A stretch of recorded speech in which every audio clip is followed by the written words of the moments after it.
Kristen and Roach, and this is a letter from my studio to you, written on August 2nd, 2026.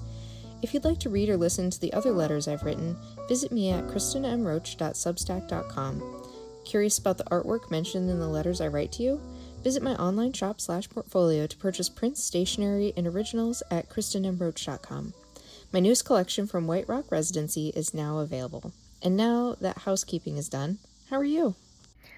I am well. The time I spent at White Rock feels like a lifetime ago, potentially an alternate reality. Daily hikes, yoga, simple cooking, too cold to sit outside for long, and much time for art and writing. Now the boggy summer makes forgetting the relaxed breeze and cooler temperatures of spring easy. What I am experiencing now must be how it always was and always will be. Thankfully, that is not the case, and I'm already dreaming of fall. Surely it will be here as quickly as spring seemed to fade away. Memory is a fog of what I did and saw this spring, grateful for notes and time-stamped photos. Early on, I decided a project structure that would carry the time at the residency into the future. First was to try and live in the moment during the residency. On rainy days, I would paint, draw, and write, and on good weather days, get outside and photograph and take notes about everything I could soak up. After the residency, I would have enough documentation to create a series of paintings that would carry me to the initial debut of about a dozen works. That was early June art walk. There are about a dozen or so paintings to finish out the series, and I plan to release those over time as they're completed.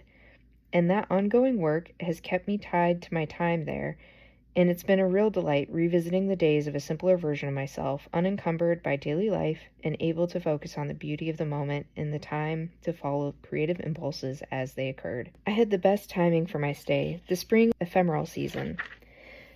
During a hike back to the prairie burn site, I found and identified my first fawn lily, one of many lovely spring ephemerals blooming on the Bluebell Trail, including bluebells, and with the sunset ever nearing, I was not as careful as I should have been about my photography.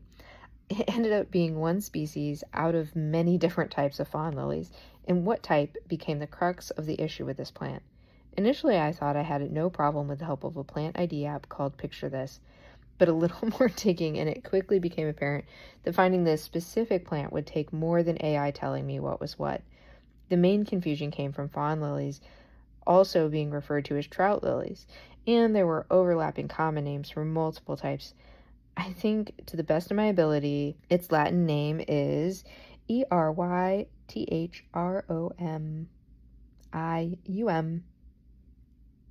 albidum? Not sure how to pronounce that. And it is a white fawn lily. And what I found is that there's 3 types of fawn lilies that are very, very similar and often have overlapping common names. And that's the white fawn lily, which is small in shaded oak savannas. There's the great fawn lily, which is big and really common in Oregon and has range into, I think, Colorado. And then there's the trout lily, which is very similar to the white fawn lily, but it has a yellow bloom and is most common in Wisconsin, but also you can see them in Iowa.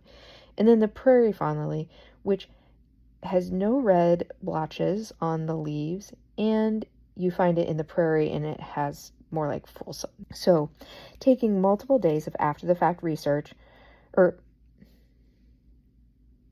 Taking multiple days of after-the-fact research left me yet again kicking myself, yet again, that I lost my Newcomb's Guide to Wildflowers, which I still have yet to replace because I'm still holding out hope I'll find it. It just popped into my mind. Is it under the seat in the bench storage of my truck? I need to check on this lead now. It was a bust. Okay, it'll turn up. Anyway, falling down the rabbit hole about white fawn lily has kept me enthralled with this little plant longer than usual.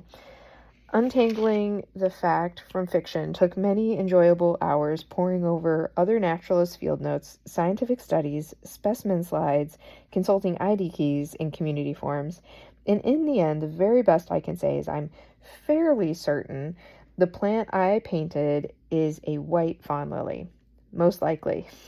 The plant on the Bluebell Trail at White Rock is the white fawn lily, which is different from all the other types, and it is definitely a fawn lily in general, aka trout lily, which all these diverse plants are grouped under. Over the course of narrowing this down, I learned much about plant ID, which up until now I thought I was pretty okay at. So you don't fall into the same trap of ID after the fact vagueness. Here are my tips for identifying a plant with photos after the fact. The truth is, it all stemmed from taking photos for painting composition and not for ID purposes.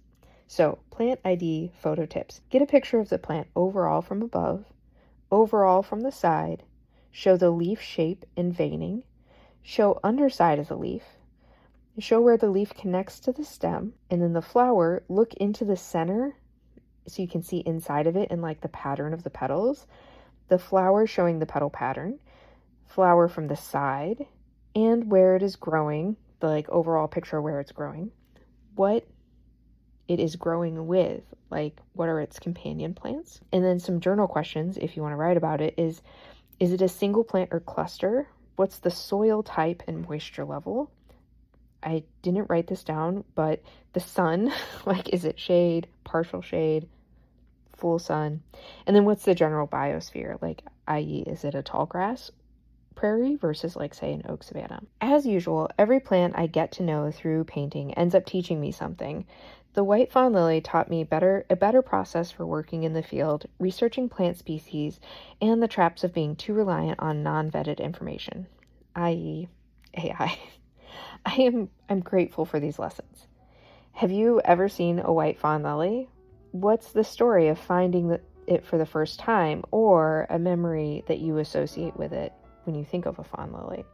Sincerely, Kristen and Roach. P.S.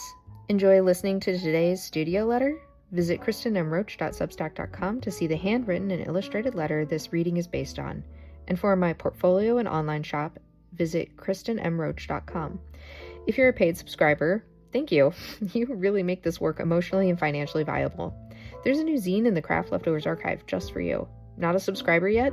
Visit Substack to get all the details and benefits of subscribing, weekly-ish letters, access to the digital archive of my back catalog of zines and patterns, and just knowing that you are an awesome human that makes art projects like this one possible.